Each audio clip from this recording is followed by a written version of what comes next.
I visited family in Bangladesh and something hit me really hard. You've got people that are in the 80s and they're still fishing or farming. It's like amazing to see. These people have got like sharp minds, they're really physical, and there's fewer diseases, and also they're really, really happy.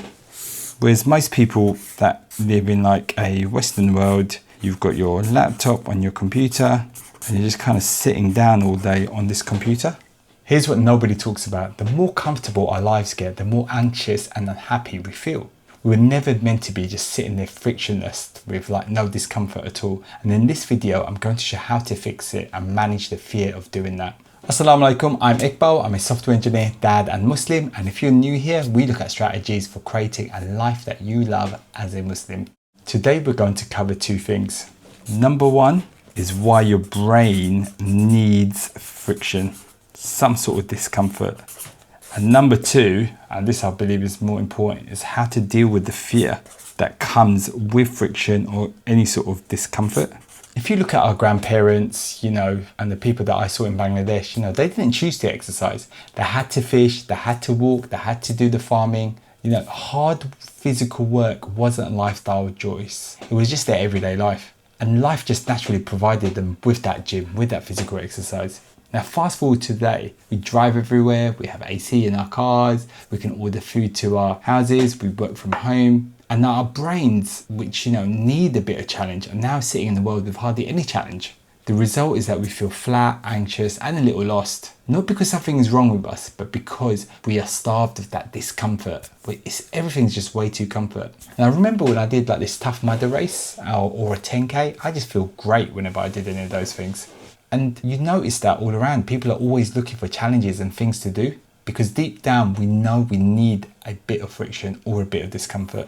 There's a book that changed how I think about this. It's called Solving the Procrastination Puzzle. And there was one idea that I kind of knew inherently, but really kind of well written in the book. And it's not that achieving the goal that makes us happy, it's the pursuit of that goal. Think about the players that have won championships like Michael Jordan or, Cristiano Ronaldo, or people that have won World Cups and things like that.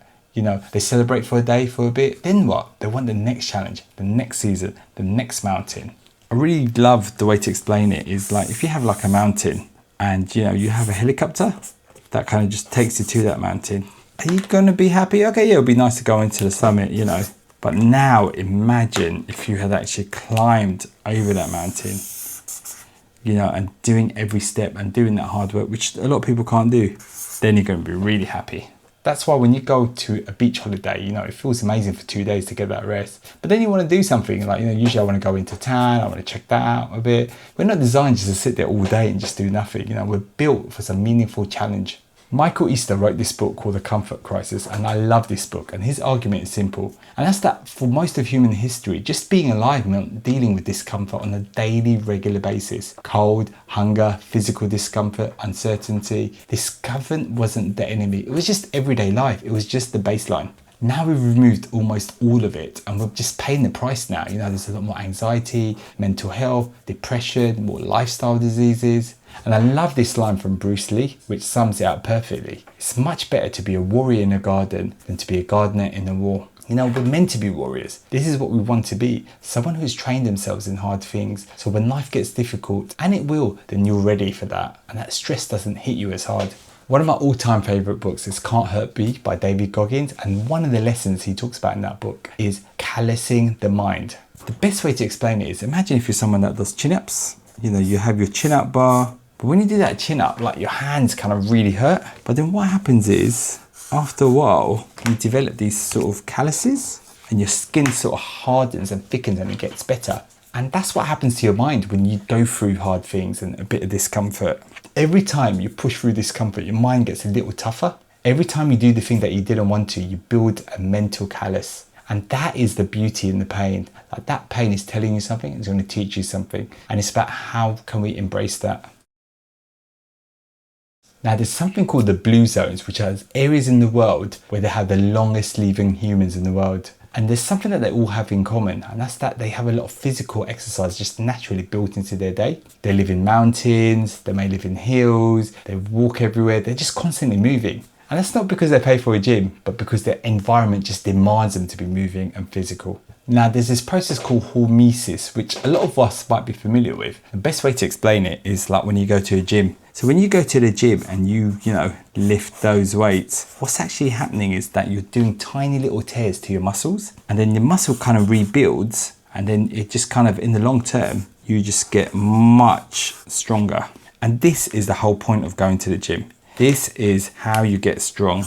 Your body repairs those tears and builds the muscle back. And if you do that constantly and constantly and constantly, this is what's going to be the stimulus for growth of muscles. Now, I love it when science sort of backs all of this up, and it's generally changed how I see myself. Neuroplasticity is the brain's ability to reorganize itself and build new connection and just to get better at things. Your brain is not fixed and never stops changing. So basically what's happening to your brain is that every time you work on something hard or difficult, your brain is just constantly just creating connections. And those neural pathways within the brain are just getting stronger and stronger and stronger, and you're just getting better at doing that hard thing, so it doesn't become hard anymore. The London taxis are very famous, and they explain this process really well. To get a taxi license in London, you have to pass what is known as the knowledge. That's memorizing thousands of streets, landmarks, and route across the entire city. And researchers studied these drivers and found that the hippocampus, the memory part of the brain, had physically grown. Now think about when you learned to drive, or even if you learned to ride a bike. At first you had to do a lot of thinking, it took a lot of brain power and energy to do it.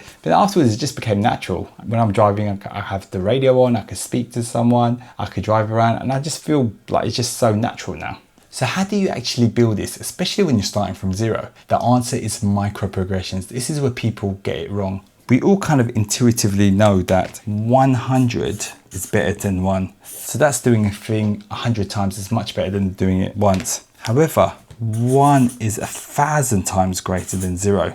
One, at least you're doing something, you're building that momentum. And this is something that Alex Hormozi talks about, and I got it from there. However, sometimes even just thinking about doing that one thing, that 1% can feel like it's too much. Doesn't matter, even just doing 0.0001% of something, that is way greater than 0. And it's going to keep you going, and it's going to keep that momentum from happening. Tim Ferriss documented an extraordinary case, a child with cerebral palsy. This person couldn't talk, they couldn't do any maths, any English, anything like that. They couldn't walk properly. And through tiny, almost invisible progressions over a long period, the transformation was remarkable. It wasn't through one big effort, but lots of small, consistent micro steps. And one thing I love that Alex Hormozi talks about is volume. He goes, do so much that luck just becomes irrelevant. One of his most famous sayings is saying 1,000 sales calls is greater than 1,000 sales courses. And I'm sure everyone kind of knows just doing the thing is just going to teach you so much more than just reading about it and reading about it over and over again.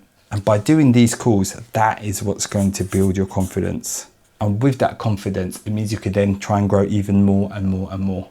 Another thing that I want to come back to that I mentioned at the start, and this is that you are not lazy. Your brain is simply doing what it was designed to do. It just wants to follow the path of less resistance, like always. Nick Saban, one of the greatest coaches in American football history, said it clearly. You have to fight against human nature. Human nature is just to relax and just stay where you are. Knowing this changes everything, because now it's not a personal failing. It's just that the system you're working with. And once you know the system, you can hack it and work at it. So how do you actually begin when your brain is fighting you? The answer comes from a Japanese concept called Kaizen. The idea is that break the task down so small that it's easier to do it than not doing it. Now there's a part of your brain called the amygdala, and it's your threat detector. When you face something hard or new, the amygdala fires and you freeze. But if you make that task tiny enough, you can bypass that response entirely. Solving the procrastination puzzle calls this the power of starting. Find the smallest possible action you can take and just do that. Want to write a YouTube script, which is something I always sort of procrastinate about. The best way to approach it I found is, first of all, just focus on sitting down. Once I sit down, just open up my computer. Once I've opened up my computer, open up the app. Once I've opened up the app, create a new file. Once I've created a new file, write the title. That's it, just one tiny step at a time. To climb the mountain, you just have to start with one step.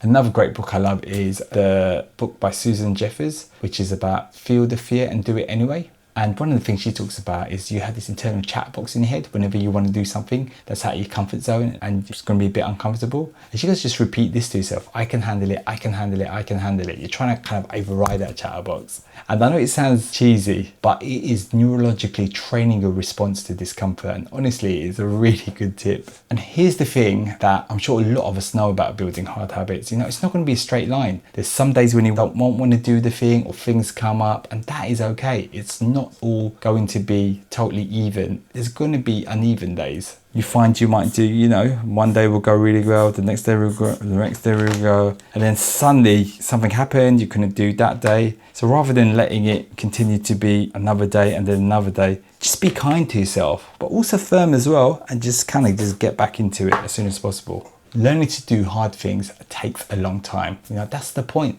And there's a great book called Flow by Mihaly Csikszentmihalyi. I can't pronounce his surname, but I hope you kind of get the idea. And there's this concept that I love, which is what I like to call the Goldilocks rule. So it's making tasks not too hard, but not too easy. Otherwise you kind of get bored. It's just about finding it just the right amount of difficult for you to kind of get over it.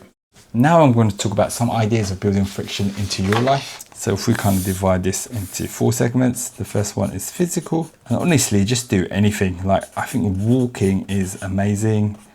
Also, like, you know, we have 5 prayers, and just do some push-ups after some of those prayers. Use the stairs. That's a fantastic thing as well. Another one is just having like no phone and just leaving your mind just to wander. That's like really important. That's how you can get good ideas. As we know, like a lot of people get good ideas just when they're having the shower. Great way to do that is, you know, whenever you go for a walk, have no phone. Also, when you're eating, no phone.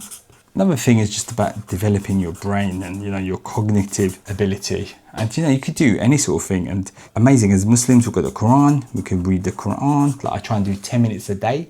That's like so I don't want to have like such a high target that I'm not going to hit or it's going to be too daunting. Also, like memorizing the Quran, that is a great thing to do. Like, I'm trying to memorize one line, but honestly, it's taking me ages just to memorize one line sometimes. And then another thing is I'm learning Arabic. So, you know, learning a language, that's really good for my brain. And I'm trying to do that as easily as possible. And then another social one is really important. You know, we are social animals and we need to be around people. So, like, you know, just kind of try and arrange some sort of event. I love having chai, cutting out people as well that are not beneficial. You know, seeing your family. You know, it can be hard to like see family and getting them together. So here's what I want you to do after this video. Don't try and change everything. Just start with one thing. Try it for 5 days. Think of it as a tiny experiment. No pressure, no commitment. And that's exactly what comes from the book Tiny Experiments by Anne Lecouf. And that is like a really good book. And I love this idea. You don't have to commit to something just for like, you know, a whole year. Just try it for a few days and see how it goes. And the things I'm doing at the moment is trying to memorize the Quran, just 1 line a day. I'm learning Arabic. Trying to focus for 30 minutes at a time with a timer,